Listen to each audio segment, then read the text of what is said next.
Hello friends, this is Aradhana Singh. Study range में आप सभी का स्वागत है। सीडीपी बाल विकास एवं शिक्षा शास्त्र की ये पहली क्लास है। ये जो क्लास है आपके सीटेट और यूपीटेट दोनों के लिए काम करेंगी। अदर स्टेट टेट जो भी टीचिंग रिलेटेड एग्जाम्स हैं जिसमें भी सीडीपी से क्वेश्चंस आते हैं उनके लिए इक्वली काम करेगी। चलिए स्टार्ट करते हैं।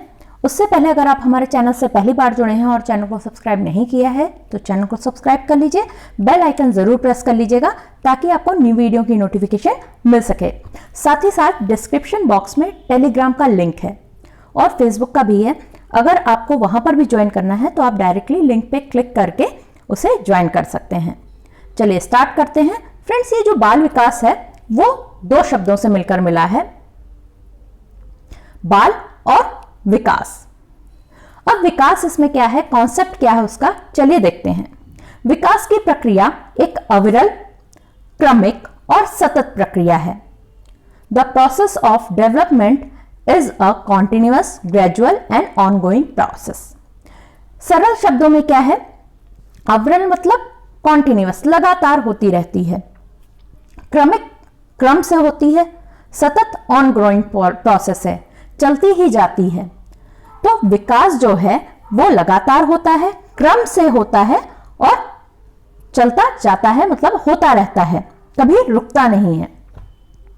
विकास की प्रक्रिया में बालक का शारीरिक, फिजिकल, क्रियात्मक, फंक्शनल, संज्ञानात्मक, कॉग्निटिव, भाषागत, लिंग्विस्टिक, संवेगात्मक, इमोशनल और एवं सामाजिक विकास मीन्स सोशल डेवलपमेंट, इन पर्सपेक्टिव पे भी बालक का विकास होता है। इन एरियाज में बालक का विकास होता है।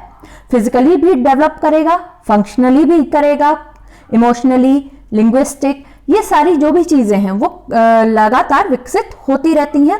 बालक के फ्रेंड्स शरीर का भी विकास होता रहता है।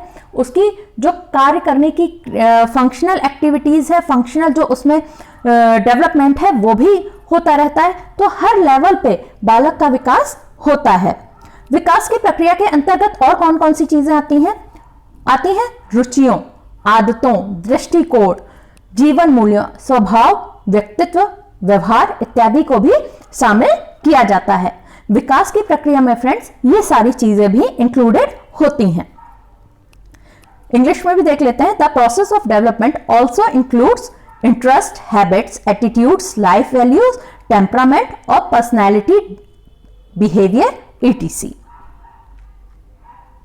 अब फ्रेंड्स, बाल विकास का तात्पर्य क्या है? बाल विकास का तात्पर्य होता है कि बालक के विकास की प्रक्रिया उसके जन्म से पूर्व, कब, गर्भ में ही प्रारंभ हो जाती है।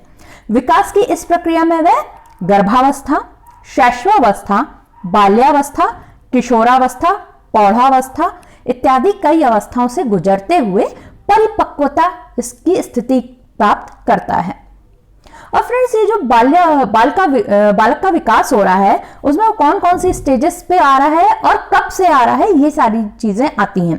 फ्रेंड्स, अब आपसे अगर कोई पूछे कि बालक का विकास कब स्टार्ट होता है तो अब ये नहीं कहेंगे कि छोटा सा बच्चा जब माँ के गर्भ से बाहर आया तब से हुआ, नहीं।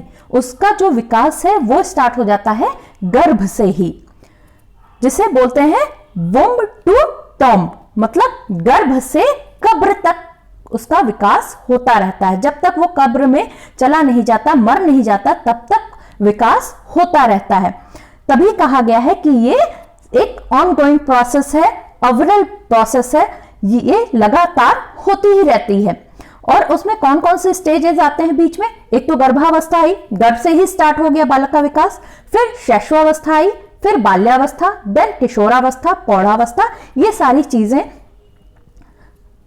आती हैं उसकी जब तक वो मैच्योरिटी को प्राप्त नहीं हो जाता। उसका जो स्टेट ऑफ मैच्योरिटी है वो उन चीजों से होता हुआ उसकी बालक का विकास होता है।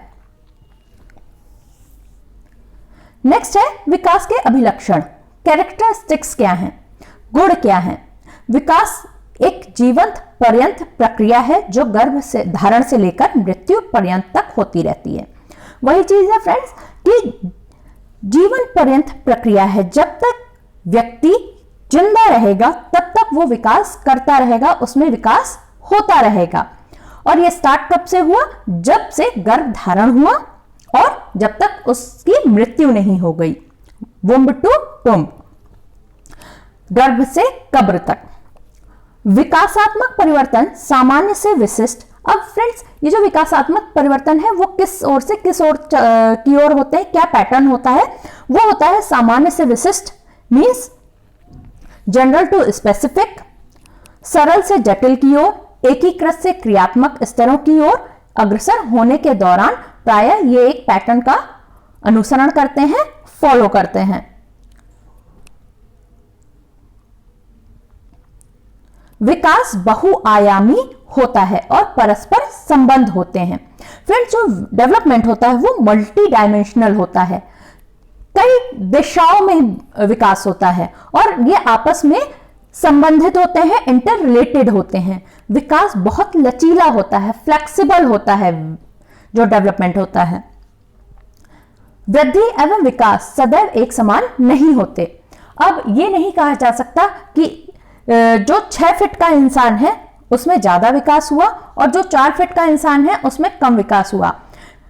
वृद्धि और विकास ये दोनों एक तरह से नहीं रखे जा सकते। हो सकता है उसकी हाइट के पर्सपेक्टिव से समझने की कोशिश करिए कि हो सकता है उसकी हाइट ना ज्यादा बढ़ी हो, लेकिन उसका जो मेंटल लेवल पे है, इमोशनल लेवल पे है, वो सारी चीजें वो अच्छे से डेवलप कर रही हो। तो इसलिए बोला जाता है कि वृद्धि एवं विकास सदैव एक समान नहीं होते। अभी हम लोग इसका डिफरेंस भी देखेंगे। नेक्स्ट पॉइंट है विकासात्मक परिवर्तन मात्रात्मक हो सकते हैं अथवा गुणात्मक। अब ये जो डेवलपमेंटल चेंजेस हैं वो क्वांटिटेटिव भी हो सकते हैं और क्वालिटेटिव भी हो सकते हैं। विकासात्मक परिवर्तन की दर अथवा गति में अंतर हो सकता है। ये जो चेंज आते हैं उसमें ऐसा जरूरी नहीं है जो इसकी रेट है या स्पीड है वो एक ही तरीके से होता रहे।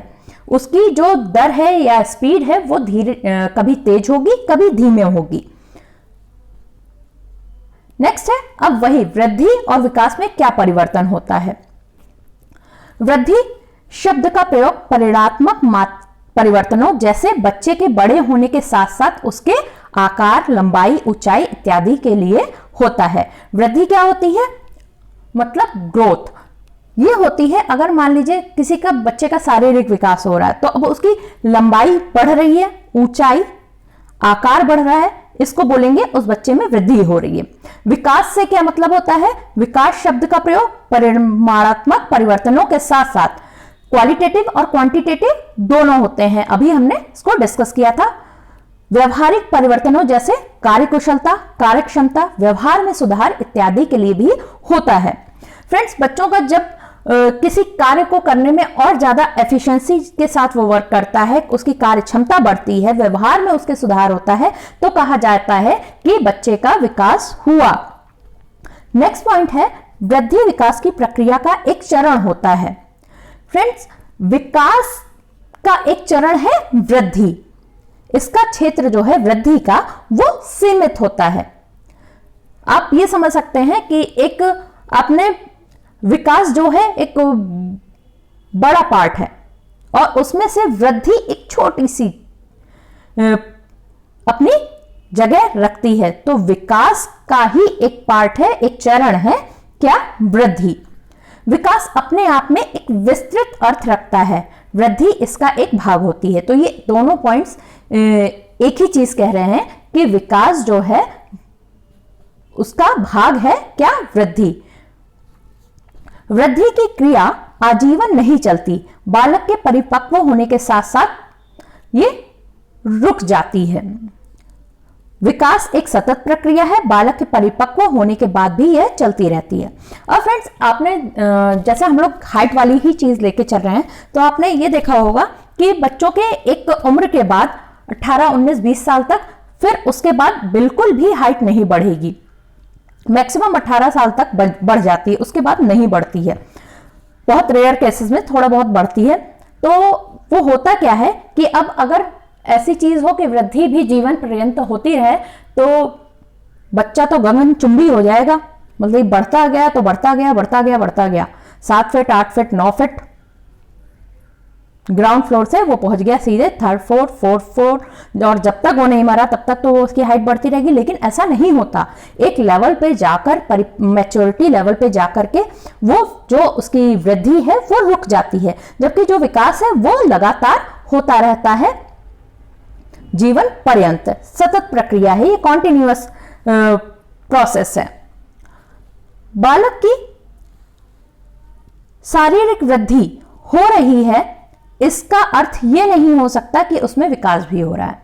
वही फ्रेंड्स जो अभी हम लोगों ने डिस्कस किया था कि जरूरी नहीं है बच्चे की हाइट 6 फीट की हो तो उसका दिमागी विकास भी अच्छा हो, उसका आईक्यू लेवल भी अच्छा हो, और बालक में विकास के लिए वृद्धि की आवश्यकता नहीं है। आपने कई छोटे बच्चों को ऐसा देखा होगा जो काफी अपने से ज्यादा आगे की क्लासेस के सवाल हल कर लेते हैं, जबकि वही उसी क्लास का बच्चा, जिस क्लास का वो सॉल्व कर रहा है, उस क्लास का बच्चा अपनी ही क्लास का जो पैटर्न है या जो स्टैंडर्ड है उसको नहीं सॉल्व कर पा रहा है।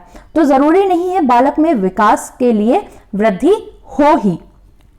हो या ना हो, बालक में विकास होता रहेगा। नेक्स्ट है, भारतीय मनीषियों ने मानव विकास की अवस्थाओं को 7 कालों में विभाजित किया है। वो कौन कौन सी है? गर्भावस्था, गर्भधान से जन्म तक की अवस्था को बोल रहे हैं गर्भावस्था। शैशवावस्था, जन्म से लेकर के 5 वर्ष तक। फिर आई बाल्यावस्था, जिसे इंग्लिश में बोलते हैं चाइल्डहुड, 5 वर्ष से 12 वर्ष तक। किशोरावस्था, एडोलसेंस, 12 वर्ष से 18 वर्ष तक। युवावस्था, 18 वर्ष से 25 वर्ष तक। फिर आई प्रौढ़ावस्था, 25 वर्ष से 55 वर्ष तक, और वृद्धावस्था 55 वर्ष से मृत्यु तक। फिर आगे बढ़ते हैं, जो अधिकतर विद्वान हैं, ये जो हमारे मेन काम का आता है, ये आता है पैटर्न कि शैशवावस्था, बाल्यावस्था, किशोरावस्था और वयस्कावस्था। जो अधिकतर विद्वान मानव विकास को कितने भागों में बांटा उन्होंने? 4 अवस्थाओं में, इन्फेंसी, चाइल्डहुड, एडोलसेंस और एडल्ट स्टेज। सबसे पहले आई शैशवावस्था, जन्म से 6 वर्ष तक की मानी गई। बाल्यावस्था 6 वर्ष से 12 वर्ष तक। किशोरावस्था 12 वर्ष से 18 वर्ष तक। वयस्कावस्था 18 वर्ष से मृत्यु तक।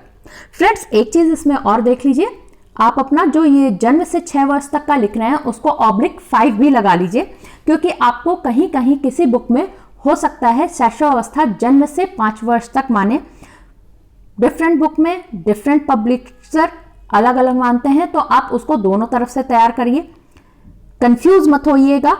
आपके एग्जाम में एक ही चीज आएगी, तो मोस्ट प्रोबेबली आती है जन्म से 6 वर्ष तक, तो आप उसको 5/6 लिख लीजिए, और उसी हिसाब से फिर बाल्यावस्था को भी वो लिखते हैं, तो आप अपना ऐसे ही /5 डाल लीजिए। तो ये जो शैशवावस्था, बाल्यावस्था, किशोरावस्था और वयस्कावस्था, इन चारों स्टेजेस को बांटा है अधिकतर जो विद्वान हुए और वो जो एज हुई, तो उसके हिसाब से ही ये विकास की अवस्थाओं को हमको याद रखना है। आगे चलते हैं, मनोविज्ञान की उत्पत्ति कैसे हुई? मनोविज्ञान को शताब्दियों पूर्व दर्शन शास्त्र की एक शाखा के रूप में माना जाता था। साइकी का अर्थ होता है फ्रेंड्स आत्मा, लोगस का अर्थ होता है अध्ययन करना, दोनों मिलकर क्या बने? आत्मा का अध्ययन। साइकोलॉजी शब्द का प्रयोग रुडोल्फ गोल्काय ने 1590 में किया। कौन सी बुक में? साइकोलॉजिया पुस्तक में। मनोविज्ञान की आवश्यकता कब हुई?